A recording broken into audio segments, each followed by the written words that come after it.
Eh bien, l'histoire de ce voyage remonte à une douzaine d'années quand le ministre de la Défense de l'époque, André Flahault, a demandé à l'Institut, en collaboration avec la Défense, de mettre sur pied une opération permettant à des jeunes de faire connaissance avec l'horreur au camp d'Auschwitz.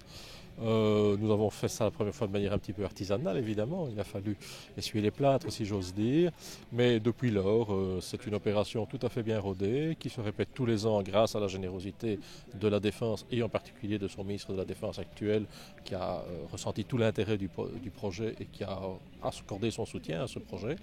Et donc, depuis maintenant une douzaine d'années, chaque hiver, aux environs du 27 janvier, date de la libération du camp d'Auschwitz par l'armée soviétique, nous venons avec, bon an, mal an, entre 170 et 200 jeunes pour une visite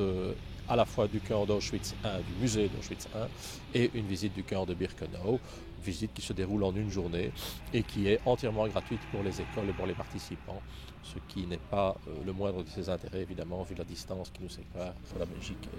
et la Pologne. C'était un rêve de venir ici, donc je suis très contente de venir. Et ce qui m'a le plus marqué, c'était voir un peu tout ce qui restait, que ça soit les cheveux et tout ça, et se dire ah oui, en fait ça a vraiment existé, c'est réel, parce que oui, on voit des films, des reportages, on en entend parler et tout, mais c'est vraiment quand on est sur place et tout ça qu'on se rend compte vraiment que c'est réel,